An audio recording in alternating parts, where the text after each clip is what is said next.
बिस्मिल्लाहिर्रहमानिर्रहीम। अस्सलाम वालेकुम। आप सभी का इस्तकबाल है। आप देख रहे हैं स्पेशल रिपोर्ट। आपका मेज़बान मीर हिलाल हाजुरी हाजिर खिदमत। नाज़रीन किराम, जहां हालिया पार्लिमानी इंतखाबात के बाद यानी इन पार्लिमानी इंतखाबी नताइज के बाद जहां जम्मू कश्मीर के अंदर सियासी तौर पर अभी खामोशी नज़र आ रही है, कोई भी पार्टी अभी एक्टिव नहीं है, लेकिन दरपर्दा अगर देखा जाए तो पीडीपी बहुत एक्टिव है। इस महीने की 30 तारीख को पीडीपी की जानिब से श्रीनगर के अंदर पार्लिमानी अमूर कमेटी की एक मीटिंग तलब की गई है और इस मीटिंग में न सिर्फ हालिया इंतखाबात में पीडीपी की नाकामी ज़ेर बहस लाई जाएगी, बल्कि और भी कुछ चीज़ें जो है उसमें डिस्कस की जा सकती हैं। ये चीज़ें क्या कुछ हो सकते हैं? एक, जो हालिया इंतखाबात में हार हुई है, इसके वजूहात क्या थे और इसमें कैसे बेहतरी लाई जा सकती है, एक तो ये कहा गया है। दूसरी बात, बड़ी खबर आ रही है कि पीडीपी की जानब से ये जो 30 तारीख को मीटिंग होने जा रही है, पीडीपी सदर महबूबा मुफ्ती ने अपनी रिहाइश गाह श्रीनगर के अंदर बुलाई है, नौगाम श्रीनगर के अंदर।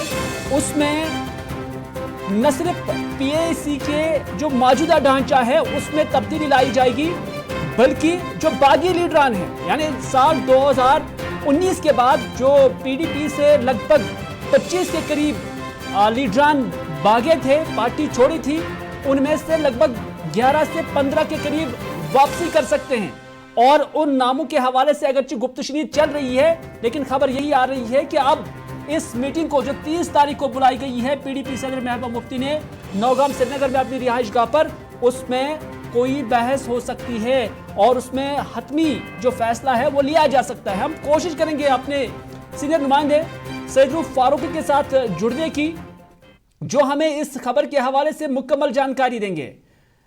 बड़ी खबर आ रही है श्रीनगर से कि जहां अभी खामोशी ही है सियासी सतह पर, लेकिन पीडीपी काफी एक्टिव नजर आ रही है। पीडीपी अगर अभी कैमरे और फ्रेम से बाहर है, लेकिन दरपर्दा ये कोशिश चल रही है कि जो साल 2019 के बाद लीडरान पार्टी छोड़कर चले गए थे उनकी वापसी की जाए। और इस हवाले से गुप्तशनीद का सिलसिला जारी है, कांटेक्ट का सिलसिला जारी है, कुछ साबिका वुज़रा भी उसमें शामिल हो सकते हैं, ये भी खबर आ रही है। और पार्लिमानी अमूर का जो बोर्ड अभी पार्टी के अंदर है, यानी पीएसी जो पार्टी की है, उसमें कुछ नए लोगों को दाखिल किया जा सकता है, पुराने लोगों को छोड़ा जा सकता है, ये भी ज़राए के हवाले से ही खबर है। और 30 तारीख को ये मीटिंग जो है रखी गई है जो श्रीनगर के अंदर होगी। सैयद रूफ फारूकी के साथ जुड़ने की कोशिश करेंगे। नाज़रीन, आपको बताते चले कि पीडीपी काफी एक्टिव नजर आ रही है, दरपर्दा ही सही, ऑफ द कैमरा ही सही, लेकिन साउथ से लेकर नॉर्थ तक। और उसके साथ साथ बड़ी खबर यह भी आ रही है कि राजौरी पुंछ से भी 2-4 चेहरे जिनके साथ अभी पार्टी कांटेक्ट कर रही है और उनकी जो वापसी है मुतवक्का है। सैयद रूफ फारूकी इस वक्त हमारे साथ जुड़ चुके हैं। रूफ, अगर आप तक मेरी आवाज आ रही है, 30 तारीख को पीडीपी की जानिब से मीटिंग रखी गई है, कौन कौन सा नुक्ता इसमें उभारा जा सकता है, डिस्कस किया जा सकता है? माना जा रहा है कि न सिर्फ पीएसी की जो मौजूदा बॉडी है उसमें तब्दीली लाई जाएगी, बल्कि जो हालिया इंतखाबात हुए हैं उसमें नाकामी की वजूहात क्या रहे हैं वो भी डिस्कस किया जाएगा।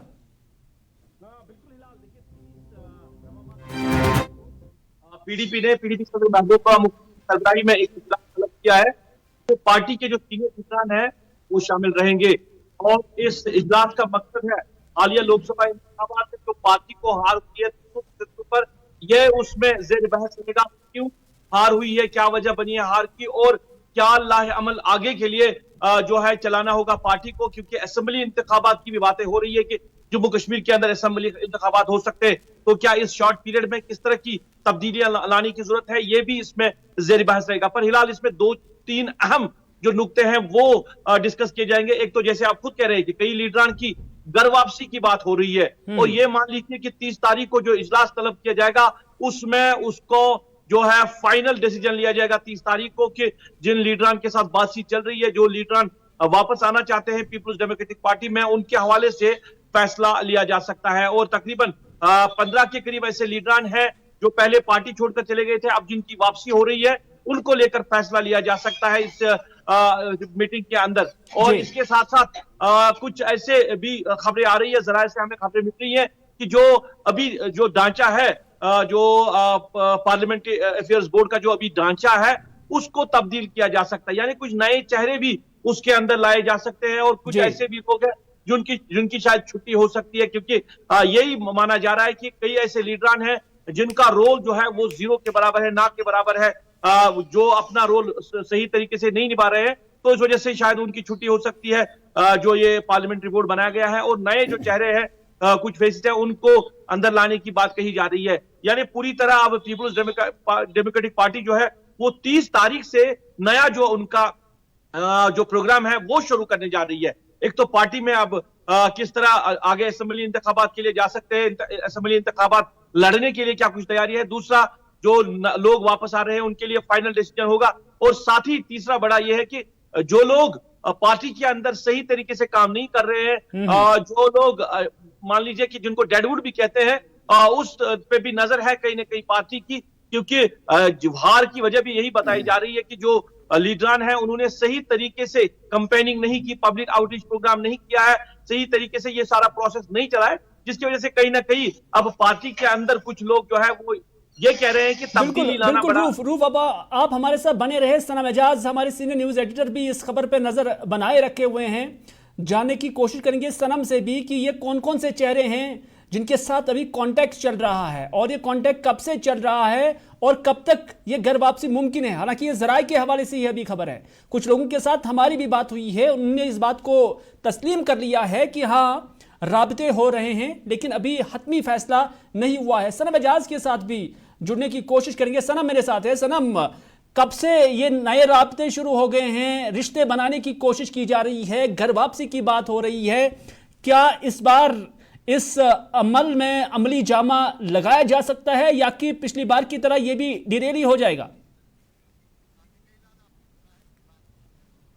मोतबर जराया और ये क्रेडिबल जराया है, आंखों देखती है, कानून सुनी है, और देखी और कानून सुनी जो कुछ भी खबरें हमारे पास हैं, ये शुरुआत होती है।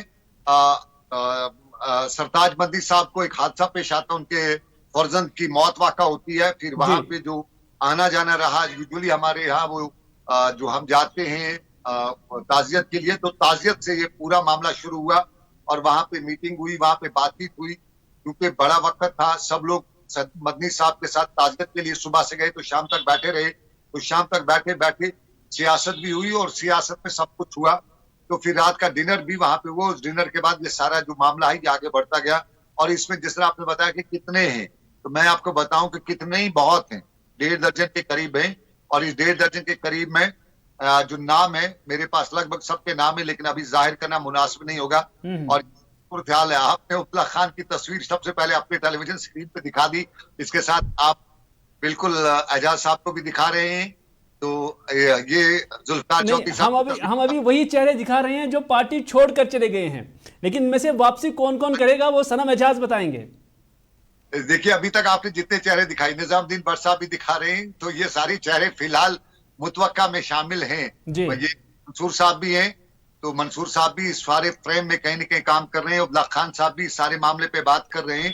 तो जितने लोगों के चेहरे आप दिखा रहे हैं या नाम बता रहे हैं, या जितने नाम, अभी बहुत से नाम है, कुछ अपनी पार्टी में लोग हैं, कुछ दूसरी पार्टी में। उबला खान साहब सियासत से चुप्पी इख्तियार कर गए थे, लेकिन कहीं न कहीं जो है इस सारे मामले में अब बातें निकल के आ रही हैं, और ये सारा मामला जो है, मेरा अंदाजा है कि अगले 4 दिन जो है, यूजुअली कहा जाता है कि 10 दिन, लेकिन जिस तरह से ये सारी सिचुएशन बनती नजर आ रही है, तो मैं ये समझ रहा हूँ कि 3-4 दिन में ये हतमी फैसला हो जाएगा।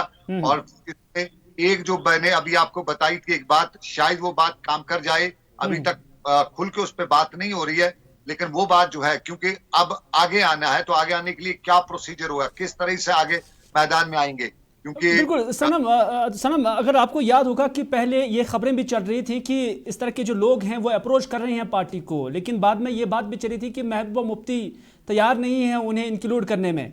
लेकिन मुझे गालिबन याद है कि मेरे साथ ही एक इंटरव्यू में जब हम दूसरी चैनल में काम कर रहे थे, तो उस वक्त महबूबा मुफ्ती ने कहा था कि हमें अप्रोच किया जा रहा है, लेकिन पार्टी इस पर सोच विचार कर रही है। लेकिन बाद में 370 को लेकर भी फैसला आया, फिर इंतखाबात भी हुए। लेकिन अब क्या ये आपको लग रहा है, जो जराए आपके हैं पीडीपी के अंदर से, पीडीपी के बाहर से, कि ये ज्वाइनिंग होनी है इस बार? देखिए डॉक्टर महबूब एक बड़ी शख्सियत है पीडीपी में जी, आदमी बड़े पावरफुल आदमी है पीडीपी में, तो ये 2 लोग जब शुरुआत करें, इन 2 को कहीं न कहीं कमांड मिले, तो महबूबा मुफ्ती नहीं चाहेगी इस वक्त वो महबूबे को नाराज करे, वो सरकार को नाराज करे। और ये महबूबा मुफ्ती का फायदा भी है क्योंकि उसने पार्लियामेंट इलेक्शन में देख लिया कि सिचुएशन क्या है। ये इलेक्टेबल जिन्हें हम आमतौर पर कहते हैं, इनके बगैर पार्टी जो है वो कुछ नहीं कर सकती है। और जिस चीज को लेके वो चल रही थी उसको अंदाजा था कि शायद इस सब कुछ जीत पाएंगे, कुछ हासिल कर पाएंगे, तो पार्लियामेंट इलेक्शन ने उसको साफ कर दिया कि वो साउथ कश्मीर से भी हार गई, बड़ी बड़ी उन सीटों से भी हारी जहां से उसको उम्मीद भी नहीं थी। उसकी सबसे बड़ी वजह थी कि उसके पास इलेक्टेबल्स या फेसेस नहीं थे। तो महबूबा मुफ्ती को भी जरूरत है और फेसेस के लिए काम हो रहा है। तो ये फेसेस जो है, जिस तरह आप टेलीविजन स्क्रीन पर दिखा रहे हैं, जुल्फकार चौधरी साहब खित्ते चुनाव के बड़ा फेस है, खित्ते चुनाव पीर पंचाल का बशार बुखारी साहब परसों ना करते हुए भी नेशनल कॉन्फ्रेंस को 6000। सनम बिल्कुल आप हमारे साथ बने रहे। सईद रूफ फारूकी भी हमारे साथ है। फारूकी, क्योंकि हमने देखा कि रिसेंटली जो इलेक्शन हुए हैं, पार्लियामेंट्री इलेक्शन हुए हैं, और ये सब चेहरे जो पीडीपी से भाग गए थे, ना ही पीडीपी जीत पाई है और ना ही ये चेहरे कहीं पर कोई कमाल कर पाए हैं। तो क्या यही कंसेंसस बना होगा, यही जो है मीटिंग पॉइंट बना होगा कि जनाब हम पार्टी से बाहर रहकर हम भी हारे और पार्टी से बाहर होकर पार्टी भी हार गई, तो क्यों ना पार्टी के साथ हाथ मिलाया जाए और पार्टी के लिए भी विन विन सिचुएशन है और इन इंडिविजुअल्स के लिए भी विन विन सिचुएशन है। यही एक एजेंडा ऑफ अलायंस बना होगा। बिल्कुल हिलाल, आप इस तरह भी कह सकते हैं कि मजबूरियां आप सामने आ गई है और मजबूरियों को लेकर ये आगे चल रहे हैं, क्योंकि जब से ये पार्टी छोड़कर ये सारे लीडरान चले गए हैं तो जो इनका पॉलिटिकल कैरियर था कहीं ना कहीं वो दांव पे लगा। क्योंकि जो आज इलेक्शंस यहाँ पे हुए हैं या इससे पहले जो डीडीसी के इंतखाबात हुए हैं, तो कहीं ना कहीं लोगों ने इनको नकारा है। अब आज के डेट में जब हम आज बात कर रहे हैं, आज के डेट में दोनों को जरूरत जो है वो बराबर है। पीपल्स डेमोक्रेटिक पार्टी ने इंतखाब लड़ा, लोकसभा का तीनों जगह पे हार हुई है और बारामूला जो पार्लियामेंट्री सेगमेंट है वहां 20,000 से कुछ ज्यादा ही वोट मिले, इससे ज्यादा नहीं मिले। तो ये साउथ कश्मीर में महबूबा मुफ्ती का हारना और सेंट्रल कश्मीर में जहां पीडीपी को दावेदारी दी जाती थी जीत की, अब वहां पे हारना कहीं ना कहीं उन्होंने भी सोच लिया है कि सियासत में आके जब आप किसी जगह इंतखाब लड़ोगे तो आपको चेहरों की जरूरत है। ये बिल्कुल चेहरे तो है सियासत के, काफी इनमें तजुर्बा है, अब चले गए थे और घर वापसी का यही है कि ये पहले भी प्रोसेस लगा था और पहले ये डिवेल हो गया, रुक गया, अब आगे इस वजह से बढ़ रहा है क्योंकि अब दोनों को जरूरत है। इन लीडरान को भी जरूरत है किसी के साए की और पीपल्स डेमोक्रेटिक पार्टी को भी चेहरों की जरूरत है, क्योंकि चेहरे के बगैर अब पार्टियां आगे नहीं बढ़ सकती। जो बाकी पार्टियां हैं उनका हाल आप देख ही रहे हैं। तो कहीं ना कहीं ये मजबूरियां जो है अब सबकी बनी है, इस वजह से ये प्रोसेस को अब कहीं ना कहीं ये आगे ज्यादा तेजी से बढ़ा रहे हैं। सनम, अगर ये चीजें हुई हैं, यानी अगर ये लोग जिन्हें आप 15 से जायद कहते हैं और अगर ये दूसरी पार्टियां छोड़ गए हैं और फिर पीडीपी में आते हैं, तो जो पॉलिटिकल डिस्कोर्स जम्मू कश्मीर का है, जो अभी एक पॉलिटिकल डायमेंशन बना हुआ है, तो इस फिगर में आप कोई चेंज तो नहीं देख रहे हैं? क्योंकि आज तक तो बहुत सारी चीजें सामने थी। देखिए, आपने जिस तरह भी हिलाल से पूछा कि क्या हालात बन सकते हैं, लेकिन एक जरूरी चीज हमें याद रखना पड़ेगी, हमें कांग्रेस को भी यहाँ भूलना नहीं चाहिए। कांग्रेस जिस तरह से इस वक्त कश्मीर में कहीं न कहीं अपने पांव फैला रही है, तो वो चीज नहीं पड़ेगा। हमें ये भी याद रखना पड़ेगा कि कांग्रेस भी एक ऑफर दे रही है, तो ये तो है, उसके बीच में अब पीडीपी को भी कुछ न कुछ सोच समझ के काम करना पड़ेगा और पीडीपी लीडरशिप खासतौर पे महबूबा मुफ्ती को और नईम अख्तर को, दो को जरा सीरियसली सियासत को लेना पड़ेगा। नईम साहब और महबूबा मुफ्ती जो है, पास का जो हालात थे अभी उनके साथ अगर वो उसी के तरह रोते रहेंगे तो फिर सियासत नहीं चलेगी, उनकी पार्टी की सियासत नहीं चलेगी। मैं उनका जिक्र नहीं कर रहा हूं, मैं दूसरी पार्टियों का जिक्र कर रहा हूं, क्योंकि सईद मोहम्मद अब्दुल्ला बुखारी की जमात है और नेशनल कॉन्फ्रेंस है या पीपल्स कॉन्फ्रेंस है या कोई दूसरी जमात है, तो आपको नहीं लग रहा है कि जो ढांचा बना हुआ था अभी तक वो डिस्कोर्स चेंज होने जा रहा है? देखिए, बहुत बड़ा डिस्कोर्स आप कह रहे हैं, तो डिस्कोर्स की बात करें तो बहुत बड़ा सिचुएशन चेंज हो रही है। क्योंकि आपको बताऊं, पीपल्स कॉन्फ्रेंस जो है सजाद गरी लोन साहब की, उनकी पार्टी को बड़ा अच्छा खासा डायरेक्ट इंडायरेक्ट हर तरह का सपोर्ट मिला इन पार्लिमानी इंतखाबात में। और मुझे याद है परसों ही जैसे वो इंतखाबात के नतीजे सामने आए तो सरकार को फिर बाद में सरेंडर भी करना पड़ा, क्योंकि सरकार के सामने उमर अब्दुल्ला और महबूबा मुफ्ती का, तब बीजेपी के सामने, ना कि सरकार के सामने, उनके सामने टारगेट था महबूबा मुफ्ती और उमर अब्दुल्ला का हारना। तो उनको हराने के लिए उन्होंने कोशिश की थी कि सजाद को ले आए, लेकिन जब ग्राउंड में ये हुआ सिचुएशन जो बनी, तो उसके बाद सजाद साहब को ये भी अंदाजा खुद कीजिए कि सजाद साहब को दिल्ली वालों ने तब ये बताया कि जो कुछ भी बताया उसके बाद सजाद साहब कश्मीर में रुके भी नहीं, वो सीधा लंदन पहुंच गए। जबकि एज ए पॉलिटिशियन उनको करना चाहिए था, उनको अपने इलाके में अपने वोटर के पास, वर्कर के पास जाना चाहिए था, बताना चाहिए था कि भाई हार हो गई कोई प्रॉब्लम नहीं है, लेकिन वो इंस्टेड ऑफ यहाँ रुकने की बजाय वो तो सिर्फ सजादगिरी लोन नहीं है, हर कोई पार्टी अभी खामोशी इख्तियार की हुई है, चाहे पीडीपी है, नेशनल कॉन्फ्रेंस है, कांग्रेस है, कोई दूसरी जमात है, अभी तो खामोशी सारे हैं। सईद रूफ, आपसे जानना चाहेंगे क्योंकि इस बारी हमने नॉर्थ कश्मीर की सीट, पार्लियामेंट्री सीट पे हमने देखा कि किस तरह से स्वीप किया है इंजीनियर रशीद ने तकरीबन सभी सेगमेंट्स के अंदर कमोबेश। तो आने वाले जो असेंबली इंतखाबात होंगे किस तरह की चीज़ें अगर, क्योंकि हम देख रहे हैं कि इंजीनियर रशीद भी अपना जो पार्टी का ग्राफ है उसे बढ़ाने की कोशिश कर रही है, हर जगह पर जो असेंबली हल्के हैं वहाँ पर अपने इंचार्ज बनाने की कोशिश की जा रही है, नए नए चेहरे भी उनके साथ जुड़ने जा रहे हैं। तो नॉर्थ कश्मीर के अंदर जहाँ पीडीपी हो, नेशनल कॉन्फ्रेंस हो या पीसी हो, हर कोई दूसरे तीसरे नंबर पे आ गई हैं, 2-2.5 लाख वोटों का फर्क भी रहा है। तो इंजीनियर रशीद का किस तरह का इम्पैक्ट खासतौर पर नॉर्थ कश्मीर में रह सकता है? बिल्कुल हिलाल, देखिए जिस तरह इंजीनियर रशीद जो है लोकसभा सीट जीत कर आए थे, एक्सपेक्ट नहीं कर रहे थे लोग के एक शॉर्ट पीरियड में कम वक्त में इंजीनियर रशीद जो है इतने बड़े मार्जिन से जीतकर उमर अब्दुल्ला को हराएंगे। तो ये एक इशारा है इंजीनियर रशीद की पार्टी की तरफ से कि आने वाले जो असेंबली इंतखाबात होंगे वो अपने कैंडिडेट्स लेकर आएंगे, और जो इम्पैक्ट की आप बात कर रहे हैं बड़ा इम्पैक्ट पड़ेगा, क्योंकि नौजवान जो है कहीं ना कहीं वो फॉलो कर रहे हैं इंजीनियर रशीद को आज के डेट में, और नौजवान जो है उनको पसंद है इंजीनियर रशीद की जो पॉलिटिक्स है। आप असेंबली के अंदर जो जिस तरह वो रोल निभा रहे थे अपना, कहीं ना कहीं आज का नौजवान जो नया वोटर है वो उस पर कई संजीदगी से सोच रहा है। और दूसरा कि अब पार्लियामेंट के अंदर वो क्या कुछ करेगा जब उसको अलाउ किया जाएगा, वो पार्लियामेंट के अंदर क्या कुछ करेगा वो दूसरी बात। पर यह है जरूर कि अब जो अवामी इत्तेहाद पार्टी है वो फोकस कर रही है स्पेशली नॉर्थ कश्मीर के हर एक जो असेंबली सेगमेंट है वहां पे अपने कैंडिडेट्स को खड़ा करना। और मैं आपको बताऊं कि कुछ सहाफी भी है जो इंजीनियर रशीद को ज्वाइन करने जा रहे हैं, नॉर्थ कश्मीर से जो इंतखाबात में हिस्सा लेंगे, ये भी खबरें आ रही हैं। कुछ सहाफी है जो बड़े नाम भी है सहाफत के, वो भी जा रहे हैं। तो कहीं ना कहीं इंपैक्ट पड़ेगा। देखिए हर एक पार्टी के लिए अब कहीं ना कहीं ये चैलेंज होगा, ये नेशनल कॉन्फ्रेंस के लिए इस आसान नहीं होगा नॉर्थ कश्मीर से इलेक्शन लड़ना। और सनम कुछ ऐड करना चाहते हैं? बिल्कुल सनम, आपसे लग रहा है कि शायद आपसे इत्तेफाक नहीं करते हैं। जी सनम। ऐलान करता हूँ, मैं वहां की पूरी सियासत समझता हूँ। जिस तरह इन्हें इंजीनियर रशीद का कहा कि वो बड़ा मार्का तय करेंगे, परसों इंजीनियर रशीद की जीत जो थी, अगर मैं खुले लफ्जों में कहूं तो वो 5 अगस्त के फैसले के खिलाफ की जीत थी। अगर वो 5 अगस्त के फैसले के हवाले से श्रीनगर में भी कोई ऐसा कैंडिडेट डायरेक्टली सनम नटशल में ये कह सकते हैं कि इंजीनियर रशीद की अपनी शख्सियत जो है वो एक इम्पैक्ट कर पाती है, लेकिन एक पार्टी की सूरत में शायद वो इम्पैक्ट जो है नहीं पड़ सकता है। इंजीनियर रशीद की अपनी शख्सियत है, पॉलिटिकल फिगर है, लेकिन जो परसों उसको वोट मिला है वो एक सैलाब की तरह है, और सैलाब यही होता है आया और गया होता है, उसका जमीन पे कोई इंपैक्ट नहीं है। वो उन्होंने 5 अगस्त के खिलाफ चलिए ये देखा जाएगा, क्योंकि अभी इलेक्शन का बिगुल भी नहीं बच चुका है। फिलहाल आप दोनों का बहुत बहुत शुक्रिया, सईद रूफ फारूकी, सनम एजाज, आपका अपना एनालिसिस देने के लिए और जो ज़राए के हवाले से आपने खबर हमारे नाज़रीन के साथ शेयर की है, आपका बहुत बहुत शुक्रिया जुड़ने के लिए। लेकिन कमोबेश यही है कि एक इम्पैक्ट जो है वो इंजीनियर रशीद भी कर सकता है। ये अब देखने वाली बात होगी, क्योंकि पार्लियामेंट्री इलेक्शंस के अंदर उनका एक इम्पैक्ट रहा है। यही वजह है कि उन्होंने साबिका वज़ीर आला उससे भी हरा दिया, और एक स्ट्रॉन्ग फेस जो पीसी की सूरत में, सजादगिरी लोन की सूरत में नॉर्थ कश्मीर के अंदर था, उन्हें भी हरा दिया। पीडीपी का भी एक डीप रूटेड पार्टी है, उसके कैंडिडेट को भी हरा दिया। तो 3 बड़े चेहरों को हराकर अगर इंजीनियर रशीद ने वहाँ से जीत हासिल की है, तो क्या ये असेंबली इंतखाबात के अंदर भी ट्रांसफॉर्म हो सकता है, उसमें भी कन्वर्ट हो सकता है?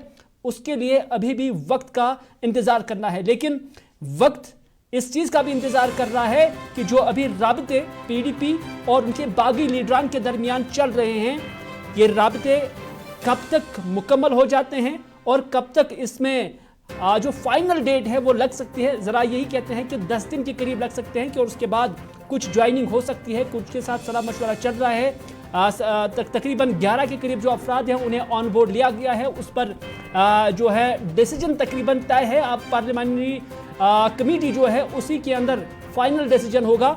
लेकिन बातचीत का जो सिलसिला है वो उन चेहरों के साथ लगातार चल रही है, जो चेहरे हम आपके इस टेलीविजन स्क्रीन पर अभी दिखा रहे हैं। लेकिन ये खबर ज़राए के हवाले से है। अभी तक इन चेहरों में से कुछ के साथ हमारी भी बात हुई है, उन्होंने इस बात का एतराफ़ किया है कि हाँ बातचीत चल रही है, लेकिन अभी किसी हतमी नतीजे पर नहीं पहुंचे।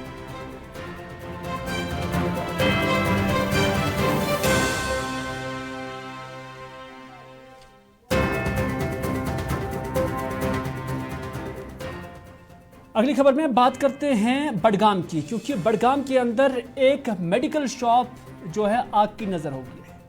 इससे आग लगा दी गई है। या ये किसी वाक़े के अंदर जल गया है। लेकिन खबरें आ रही है कि यहाँ एक नौजवान जो मुबैना तौर पर ड्रग पेडलर है, वो एक मेडिकल शॉप पे आ जाता है और उसके बाद जो यहाँ मेडिकल शॉप का मालिक है या जो वहाँ पर फार्मासिस्ट है उससे कहते हैं कि मुझे ड्रग दीजिए। और उसके बाद ये, क्योंकि ये हम नहीं कह रहे हैं, ये मेडिकल शॉप ऑनर कहते हैं और वो कहते हैं कि हमने मना किया है उसे ये ड्रग देने के, क्योंकि विदाउट प्रिस्क्रिप्शन हम किसी को दवा भी नहीं देते हैं।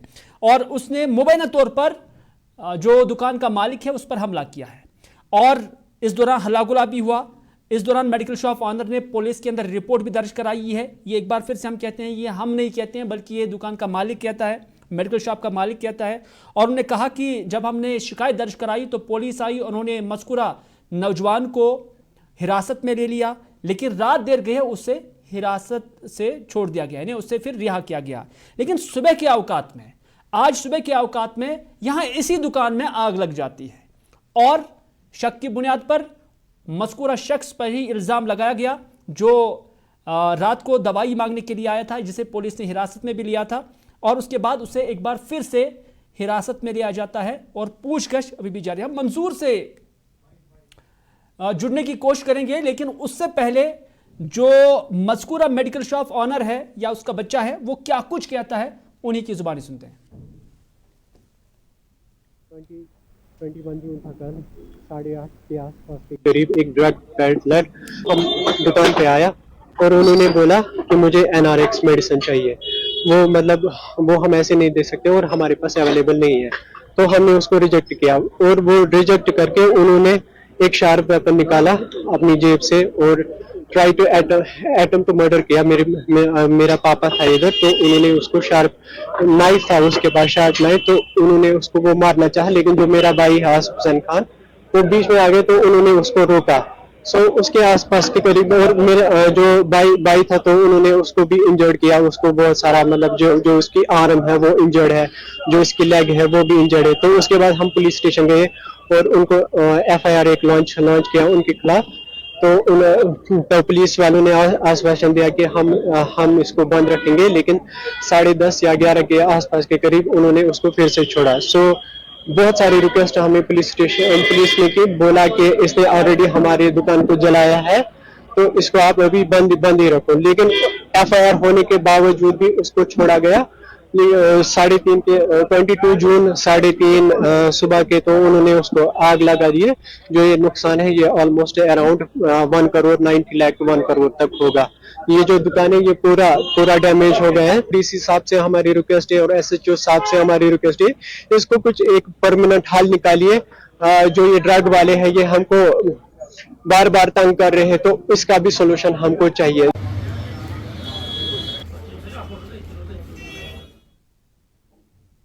चलिए, 1 करोड़ 90 लाख रुपए का नुकसान हुआ है, ये दुकान का मालिक कह रहा है और उन्होंने लीगली इसमें जो है प्रोसीजर अपनाया है, यानी पुलिस से रब्ता किया, पुलिस को से कहा गुजारिश की है कि इसका वेरिफिकेशन होना चाहिए, बाज़ाब्ता तौर पर तहकीकात हो जानी चाहिए। हम मंजूर से जो हमारे नुमाइंदे बडगाम से हैं उनसे रब्ता कायम करने की कोशिश करेंगे। जी हाँ मंजूर, जानना चाहेंगे कि ये जो वाक़ा पेश आया, हालांकि इल्ज़ाम ही अभी है कि मज़कूरा नौजवान ने ऐसा किया होगा, तो पुलिस की जो कार्रवाई है वो कहाँ पर पहुंची है? क्या इस नौजवान को एक बार फिर से हिरासत में लिया गया है?